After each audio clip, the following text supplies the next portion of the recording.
Chers amis et aussi chers camarades, parce que ce terme nous le partageons également, le texte de l'accord que nous avons signé, le Parti Socialiste et Europe Écologie Les Verts, porte pour titre « Ensemble pour combattre la crise et construire un autre modèle de société ». C'est un beau titre et c'est un titre que nous assumons. Il s'ouvre par une très belle introduction qui évoque nos valeurs partagées et nos priorités. Et il souligne que ce sont ces valeurs partagées et ces priorités qui vont fonder notre contrat de mandature. On y explique que nous voulons mettre fin à l'exploitation et au pillage des ressources naturelles, à la confiscation de la richesse par une minorité, à la mise en concurrence systématique des individus, des entreprises et des territoires. On y explique aussi qu'il faut cesser la financiarisation de la planète. Et l'on y dit qu'il faut apprendre à produire autrement, à partager vraiment la richesse, à combattre les inégalités et à donner à chacun les moyens de réussir sa vie. On y dit qu'il faut enfin que nous nous réunissions pour garantir les droits fondamentaux de tout humain. Droit à un environnement sain, droit au logement, droit à un travail, droit à une éducation, droit à la culture, droit à la participation citoyenne. Des droits qui ne sont pas négociables pour nous autres, socialistes et écologistes, des droits qui constituent la charpente, la structure de notre combat politique. Alors nous avons déjà remporté une grande victoire. Parce qu'en démocratie, chers amis, chers camarades, ce ne sont pas les agences de notation qui l'emportent, c'est le peuple et que le peuple a noté Sarkozy et que le peuple a viré.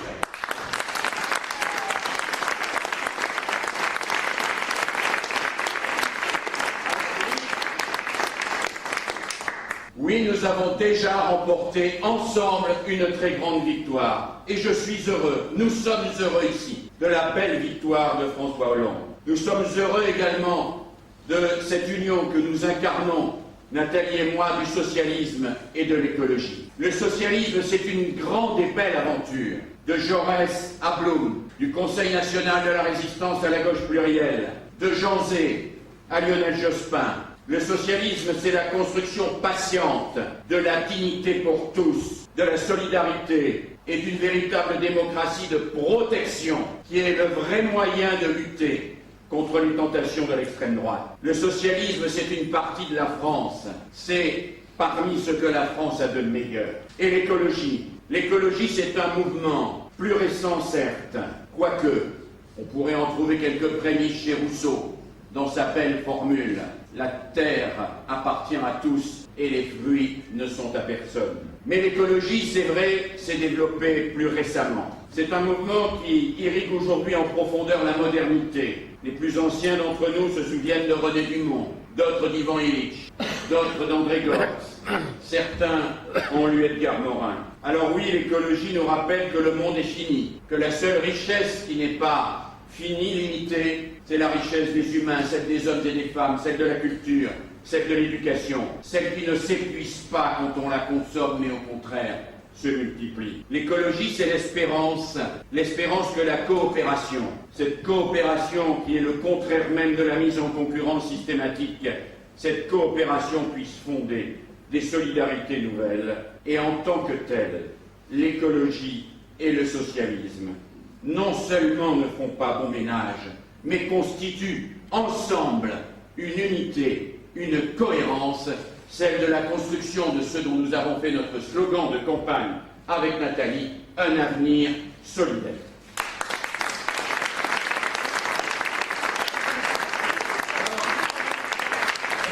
L'union du socialisme et de l'écologie, c'est le rassemblement qu'appelle François Hollande de ses vœux. Le rassemblement que nous avions anticipé avant même les élections présidentielles avec Nathalie. L'union du socialisme et de l'écologie, c'est la passion commune que nous avons pour la justice et pour la démocratie. J'ai connu Nathalie bien avant d'engager cette campagne avec elle. Je l'ai connue parce qu'elle a été la première des maires d'arrondissement à accepter les parrainages républicains d'enfants sans papier qu'avec les instituteurs et les institutrices d'un certain nombre d'écoles de Lyon, nous cherchions à sauver de l'expulsion.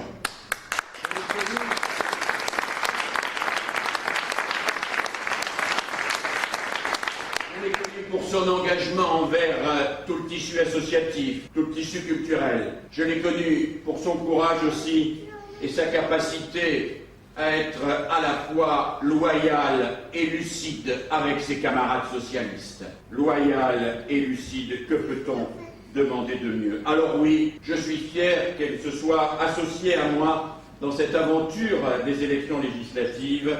Je crois qu'ensemble, une socialiste et un écologiste, nous portons une véritable espérance. Alors cette espérance, bien sûr, il faut la concrétiser maintenant. Et il faut la concrétiser en disant stop à une forme d'imposture, stop à un tour de passe-passe qui est en train de se passer sous nos yeux. Oui, il y a un candidat sortant, oui, c'est un homme charmant, sympathique, un gendre idéal à bien des égards.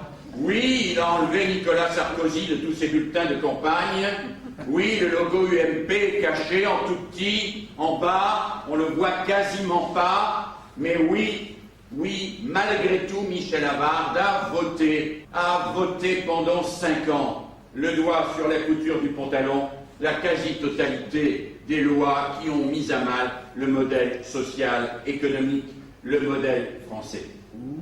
Alors oui, aujourd'hui, nous affichons, socialistes et écologistes, une priorité absolue pour l'éducation et la formation. François Hollande, Vincent Peillon l'ont rappelé, et encore Vincent Peillon d'une manière très forte, samedi, lors du congrès national de la FCPE. Oui, ils l'ont rappelé. Il y a une priorité absolue pour l'éducation, la formation et la jeunesse parce que c'est l'avenir. Et nous devons nous rappeler, nous, que c'est sous Nicolas Sarkozy et avec la complicité active de l'UMP que l'on a cassé le service public d'éducation en supprimant massivement des postes, que l'on a diminué le nombre d'heures d'enseignement, oui, on l'a fait, qu'on a fait disparaître les structures d'aide aux élèves en difficulté, presque totalement, que l'on a imposé de nouveaux programmes absurdes pour l'enseignement primaire, que l'on a aboli la formation pédagogique des professeurs, que j'avais eu l'honneur de contribuer à mettre en place avec Lionel Jospin. C'est sous Nicolas Sarkozy que la formation professionnelle a été mise sous la loi du marché, que le chômage a explosé, que la précarité des jeunes s'est installée. Oui, nous allons remettre tout cela debout.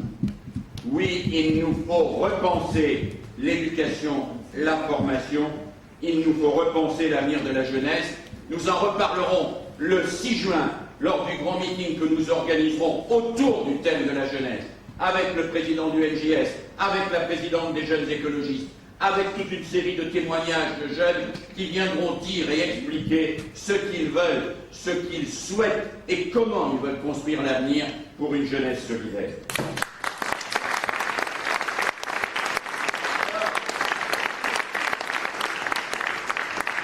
Le candidat UMP, effectivement, a voté cette mise à mal du service public d'éducation. Il a aussi fait l'impasse sur la justice sociale. Souvenez-vous que le député sortant a voté toutes les lois qui ont privilégié les riches au détriment des classes populaires et des classes moyennes, bouclier fiscal, des remboursements des médicaments, augmentation des taxes, amputation du droit à la retraite. Oui, nous allons construire une nouvelle majorité, une majorité socialiste et écologiste qui instaurera une répartition des richesses plus juste pour ceux qui en ont le plus besoin. Oui, nous nous battrons pour les droits fondamentaux. Oui, nous restaurerons la justice sociale parce que nous y mettrons l'énergie et les moyens pour cela.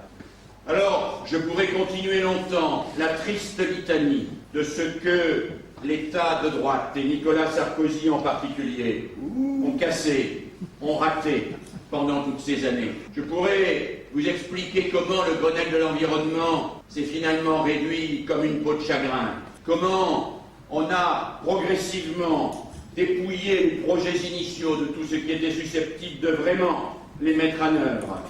Que signifie un vrai Grenelle de l'environnement? Que signifie un engagement pour un développement durable quand le fret ferroviaire en France est en chute libre, quand la filière solaire est mise à mal, quand la pollution de l'air est en constante augmentation, et qu'au lieu de soutenir les énergies renouvelables créatrices d'emplois, nous le savons, on défend aveuglément, sans aucune nuance, et d'une manière totalement aveugle, la filière nucléaire. Oui, les socialistes et les écologistes rassemblés sauront, ils s'y sont engagés, préparer la transition énergétique et construire des alternatives face à la crise. Alors, nous allons siéger à l'Assemblée nationale ensemble, socialistes et écologistes. Oui, nous supprimerons par exemple la loi sur le travail, l'emploi et le pouvoir d'achat, la loi de 2007, cette loi qui défiscalisait des heures supplémentaires. Oui, cette loi qui a coûté à l'État 7 milliards d'euros. 7 milliards d'euros. Cette loi qui a permis de ne pas créer 400 000 emplois. Le total des heures supplémentaires défiscalisées, c'est 400 000 emplois. Oui, nous supprimerons le paquet fiscal qui est estimé aujourd'hui à 44 milliards d'euros perdus pour les finances de la nation, les droits de succession, les intérêts d'emprunt, l'ISF et tous ces privilèges qui ont été installés sous Nicolas Sarkozy pendant que simultanément on réduisait la retraite et que, avec une sorte de machinerie impitoyable nommée RGPP, on mettait à mal le service public. Alors oui, nous lutterons contre cela comme nous lutterons bien sûr contre la loi Bachelot sur l'hôpital, la santé, le territoire. Nous l'abolirons. Il n'est pas possible aujourd'hui de laisser se dégrader ainsi le service public de la santé. Rappelez-vous que nous vivons quand même sous le régime d'une loi qui a effectivement officialisé le fait que la santé n'était plus un service public.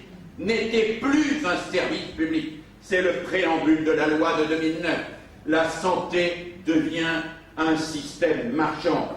On y sélectionne les patients rentables. On y a supprimé 20 000 emplois en 2 ans. On y a cassé l'énergie des personnels et on y fait de l'évaluation par les résultats. Autant dire qu'on incite les hôpitaux à ne soigner que les bien portants, parce que cela, évidemment, améliore le taux de guérison.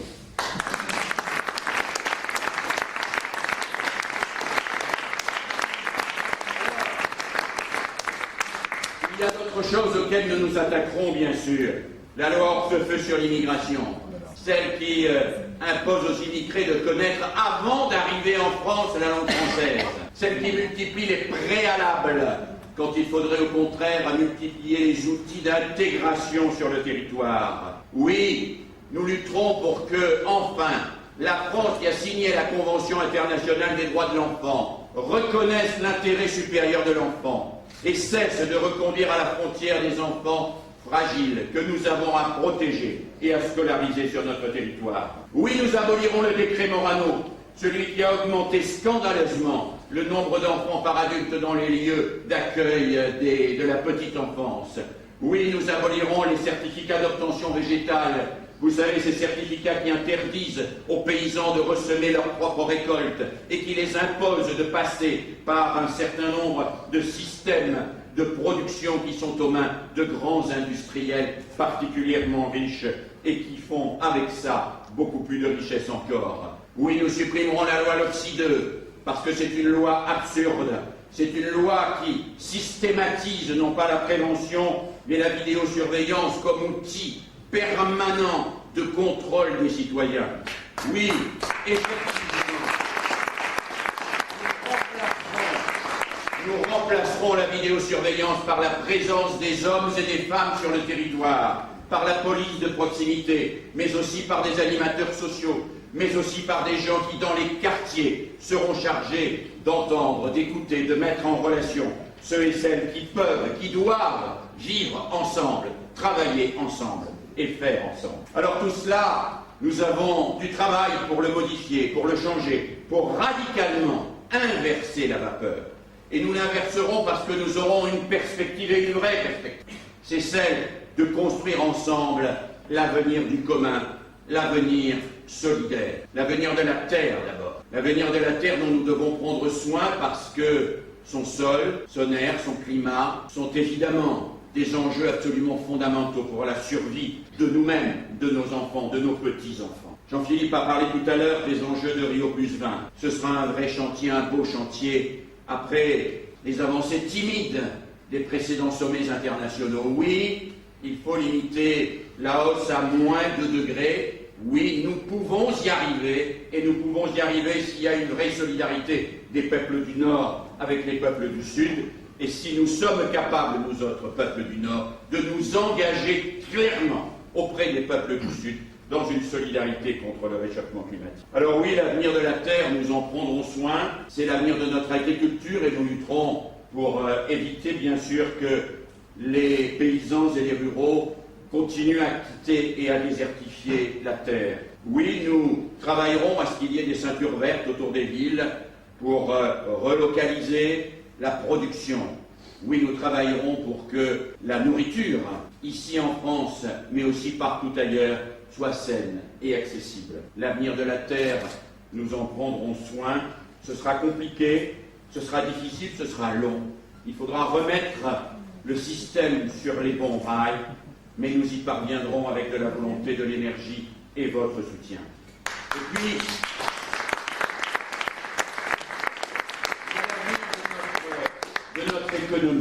de notre économie si mise à mal. On parle du problème de l'emploi. Moi, depuis le début de cette campagne, sur les marchés, dans les allées d'immeubles, je suis interpellé par les familles, par des parents, mais aussi par des grands-parents. Les gens m'identifient un peu comme quelqu'un qui s'est intéressé à l'éducation et à la formation.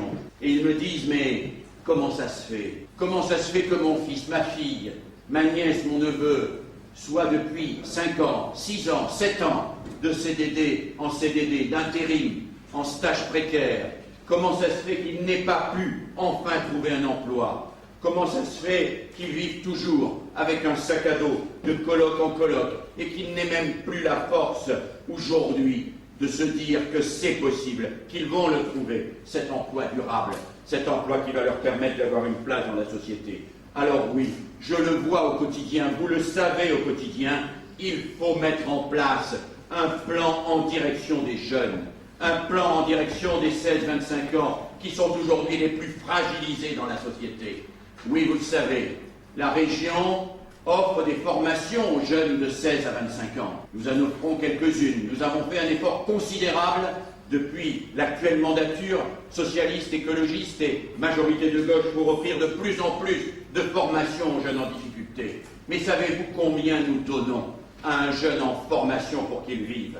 Eh bien, le taux aujourd'hui, ce qu'on appelle la rémunération d'un stagiaire de la formation continue de 16 à 18 ans, c'est 130,07 € par mois. Comment voulez-vous qu'un jeune de 16 à 18 ans, qui est en général détaché de sa famille, en détresse, en difficulté sociale, même si nous lui offrons des services sociaux, même si nous lui offrons un hébergement et de la restauration, puisse vivre avec 130,07 € par mois? C'est impossible et c'est indigne. Une société qui traite ainsi sa jeunesse n'est pas une société qui a vraiment l'avenir devant elle. Alors oui, nous mettrons en place une allocation de formation qui convergera et qui fera converger progressivement ce que touche l'apprenti, ce que touche le jeune en service civique, ce que touche le boursier, ce que touche l'étudiant, pour que tous les jeunes, dès lors qu'ils engagent une démarche de formation, puissent avoir une vie décente et puissent survenir à leurs moyens et obtenir un diplôme et un emploi dans de bonnes conditions.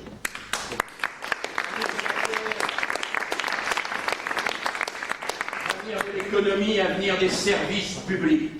Je voudrais juste dire un mot ici sur la question des services publics. Je ne reviendrai pas sur la RGPP, je ne reviendrai pas sur la suppression d'un poste sur 2 de fonctionnaires, mais un mot simplement pour dire à quel point nous avons été engagés, précipités, dans une espèce de spirale infernale de l'externalisation mortifère. Parce que, chers amis, chers camarades, nous avons gagné depuis des années, nous avons gagné, nous avons fait des gains de productivité. C'est vrai qu'aujourd'hui, un ouvrier, un employé, un cadre, grâce à toute une série d'outils, de machines, de dispositifs, eh bien, fait plus de travail en 35 heures qu'il n'en faisait en 40 ou 45.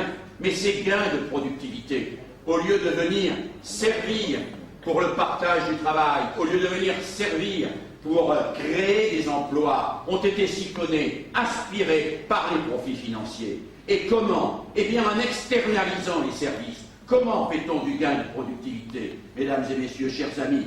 Eh bien, en externalisant le service du courrier et le faisant faire, alors que le service public devait le faire par des gens qui n'emploient que des vacataires, que des intérimaires, que des gens qui sont en emploi précaire. Ça, c'est gagner de l'argent sur le dos du peuple, sur le dos de ceux et celles qui ne peuvent plus vivre dignement. Alors nous lutterons contre cette spirale infernale de l'externalisation pour de vrais services publics qui soient structurés et qui assument leur fonction de service public.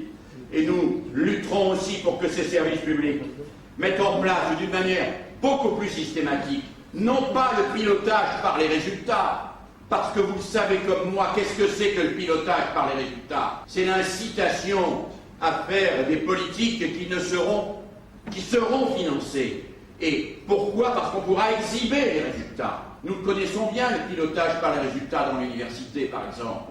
Nous savons comment piloter l'université par les résultats. Il suffit de prendre des gens dont on est absolument sûr qu'ils obtiendront leur diplôme dans le minimum de temps. Il y en aura comme ça beaucoup d'argent. Donc on ne prend plus de gens qui sont en formation professionnelle continue.